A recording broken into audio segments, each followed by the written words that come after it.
ਪੰਜਾਬ ਸਰਕਾਰ ਦੇ ਵਿੱਚ ਜਿਹੜੇ ਇਸ ਟਾਈਮ ਪੰਜਾਬ ਸਰਕਾਰ ਨੂੰ ਦੇ ਮੁਖੀਆ ਨੇ, ਚਲਾ ਰਹੇ ਨੇ, ਜਿਹੜੇ ਕਰਤਾ ਧਰਤਾ ਨੇ, ਮੁੱਖ ਮੰਤਰੀ ਸਾਹਿਬ ਨੇ, ਉਹ ਅਕਸਰ ਹੀ ਦੂਜੇ ਰਾਜਾਂ ਦੇ ਦੌਰਿਆਂ ਤੇ ਰਹਿੰਦੇ ਨੇ। ਕਹਿੰਦੇ ਹੁਣ ਪੰਜਾਬ ਸਰਕਾਰ ਦਾ 1 ਮਹੀਨੇ ਲਈ ਤਬਾਦਲਾ ਹੀ ਹੋਣ ਜਾ ਰਿਹਾ, ਤੇ ਉਹ ਵੀ ਗਵਾਂਢੀ ਰਾਜ ਹਰਿਆਣਾ ਦੇ ਵਿੱਚ। ਬਿਲਕੁਲ ਸਹੀ ਸਵਾਲ ਹੈ ਪ੍ਰਵੀਨ ਜੀ, ਇਹ ਬਿਲਕੁਲ ਹੋਣ ਜਾ ਰਿਹਾ। ਅਸਲ 'ਚ ਪਿਛਲੇ ਦਿਨੀ ਚੋਣ ਕਮਿਸ਼ਨ ਨੇ ਪ੍ਰੈਸ ਕਾਨਫਰੰਸ ਕਰਕੇ ਜੀ ਹਰਿਆਣੇ ਦੀਆਂ ਔਰ ਜੰਮੂ ਕਸ਼ਮੀਰ ਦੀਆਂ ਵਿਧਾਨ ਸਭਾ ਚੋਣਾਂ ਦਾ ਐਲਾਨ ਕੀਤਾ। ਉਸ ਦਿਨ ਪੂਰੀ ਉਮੀਦ ਸੀ ਕਿ ਮਹਾਰਾਸ਼ਟਰ ਦੀਆਂ ਚੋਣਾਂ ਨਾਲ ਹੋਣਗੀਆਂ, ਕਿਉਂਕਿ ਪਿਛਲਾ ਰਿਕਾਰਡ ਦੱਸਦਾ ਕਿ ਹਰਿਆਣਾ ਤੇ ਮਹਾਰਾਸ਼ਟਰ ਦੀਆਂ ਚੋਣਾਂ ਇਕੱਠੀਆਂ ਹੀ ਹੁੰਦੀਆਂ ਆਈਆਂ, ਪਰ ਇਸ ਵਾਰ ਇਕੱਠੀਆਂ ਨਹੀਂ ਹੋਈਆਂ। ਸ਼ਾਇਦ ਭਾਜਪਾ ਇਹ ਸੋਚਦੀ ਹੋਣੀ ਕਿ ਵੀ ਜੇ ਇਕੱਠੀਆਂ ਕਰਾਈਆਂ ਤਾਂ ਸਾਡੇ ਲੀਡਰ ਦੋਵੇਂ ਪਾਸੇ ਜੁੜ ਜਾਣਗੇ, ਇਸ ਲਈ ਪਹਿਲਾਂ ਪੂਰਾ ਜ਼ੋਰ ਹਰਿਆਣੇ ਲਾਓ, ਫਿਰ ਪੂਰਾ ਜ਼ੋਰ ਮਹਾਰਾਸ਼ਟਰ ਲਾਓ। ਇਸ ਲਈ ਉਹਨਾਂ ਨੇ ਅੱਡੋ ਅੱਡ ਕਰਾਈਆਂ, ਤੇ ਮਹਾਰਾਸ਼ਟਰ ਦੀਆਂ ਚੋਣਾਂ ਨਾਲ ਨਹੀਂ ਹੋਈਆਂ। ਇਸ ਚੱਕਰ ਦੇ ਵਿੱਚ ਮੈਨੂੰ ਲੱਗਦਾ ਜਿਮਨੀ ਚੋਣਾਂ ਵੀ ਰੋਕ ਲਈਆਂ ਕਿ ਜਿਮਨੀ ਚੋਣਾਂ ਵੀ ਬਾਅਦ ਚੋਂ ਕਰਾ ਲਓ।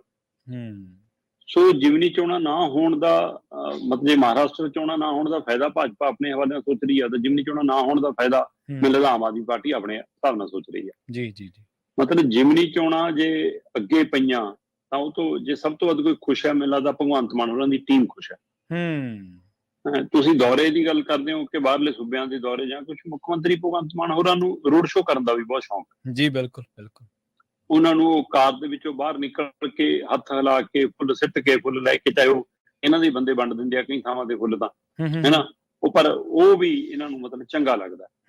ਸੋ ਜੇ ਪੰਜਾਬ ਦੀਆਂ 4 ਜਿਮਨੀ ਚੋਣਾਂ ਔਰ ਹਰਿਆਣੇ ਦੀਆਂ ਵਿਧਾਨ ਸਭਾ ਚੋਣਾਂ ਇਕੱਠੀਆਂ ਹੁੰਦੀਆਂ, ਫਿਰ ਮੁੱਖ ਮੰਤਰੀ ਭਗਵੰਤ ਮਾਨ ਤੇ ਇਹਨਾਂ ਦੇ ਉਹ ਲੀਡਰ ਜਿਨ੍ਹਾਂ ਨੇ ਪ੍ਰਚਾਰ ਤੇ ਨਿਕਲਣਾ ਸੀ, ਉਹਨਾਂ ਲਈ ਮੁਸ਼ਕਲ ਦੀ ਘੜੀ ਹੋਣੀ ਸੀ ਕਿ ਉਹ ਪਹਿਲਾਂ 4 ਜਿਮਨੀ ਚੋਣਾਂ ਤੇ ਫੋਕਸ ਕਰਨ ਕਿ ਹਰਿਆਣੇ ਤੇ ਫੋਕਸ ਕਰਨ। ਸੋ ਹੁਣ ਇਹ ਸਾਰੀ ਟੀਮ ਬਾਗੋ ਬਾਗ ਹੈ ਕਿ ਵੀ ਵਧੀਆ, ਆਪਾਂ ਦੱਬ ਕੇ ਹਰਿਆਣੇ 'ਚ ਪ੍ਰਚਾਰ ਕਰਾਂਗੇ, ਆਪਣਾ ਘੁੰਮਾਂਗੇ ਫਿਰਾਂਗੇ, ਤੇ ਉਹ ਤੋਂ ਬਾਅਦ ਫਿਰ ਪੰਜਾਬ ਵਾਲੀ ਜਦ ਆਊਗੀ ਫਿਰ ਦੇਖਾਂਗੇ। ਜੀ ਵੈਸੇ ਪ੍ਰੈਸ ਕਾਨਫਰੰਸ ਤੋਂ ਪਹਿਲਾਂ ਇੱਕ ਵਾਰ ਹੱਥਾਂ ਪੈਰਾਂ ਦੀ ਪੈ ਗਈ ਸੀ ਸਾਰੀਆਂ ਰਾਜਨੀਤਿਕ ਧਿਰਾਂ ਨੂੰ ਵੀ, ਸਰਕਾਰ ਨੂੰ ਵੀ।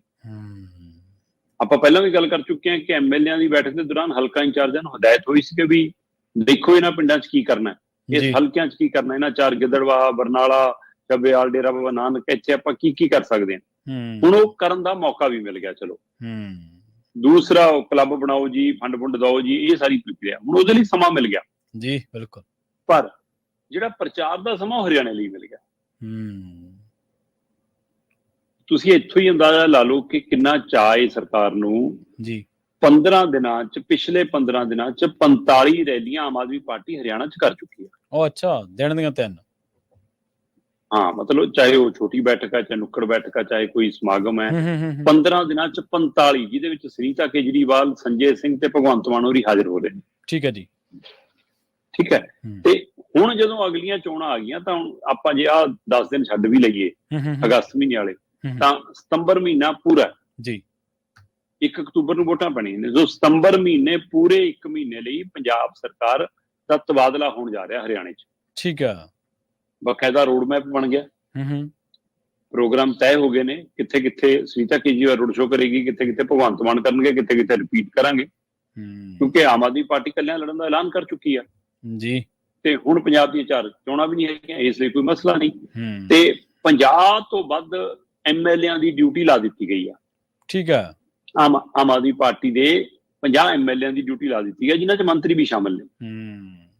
100 ਤੋਂ ਵੱਧ ਚੇਅਰਮੈਨ ਜਾਂ ਉਸ ਤਰ੍ਹਾਂ ਦੇ ਰੁਤਬੇ ਵਾਲੇ ਜਿਹੜੇ ਅਹੁਦੇਦਾਰ ਨੇ, ਇਹਨਾਂ ਦੇ ਲੀਡਰ ਨੇ, ਉਹਨਾਂ ਦੀ ਜ਼ਿੰਮੇਵਾਰੀ ਲੱਗ ਗਈ ਆ। ਅੱਛਾ, ਸੋ ਮੁੱਖ ਮੰਤਰੀ ਭਗਵੰਤ ਮਾਨ ਤੇ ਸਮੁੱਚਾ ਮੰਤਰੀ ਮੰਡਲ ਤੇ ਨਾਲ ਮਤਲਬ ਇਹਨਾਂ ਸਣੀ ਐਮਐਲਏ 50 ਜਿਹੜੀ ਪਹਿਲੇ ਪੜਾਅ ਦੀ ਡਿਊਟੀ ਲੱਗੀ ਆ, ਇਹਨੇ ਸਪਸ਼ਟ ਕਰਤਾ ਕਿ ਆਮ ਆਦਮੀ ਪਾਰਟੀ ਸਾਰੇ ਦਾ ਪੰਜਾਬ ਵਾਲੇ ਦਾ ਤਬਾਦਲਾ ਭਾਈ ਹਰਿਆਣੇ ਹੋ ਗਿਆ।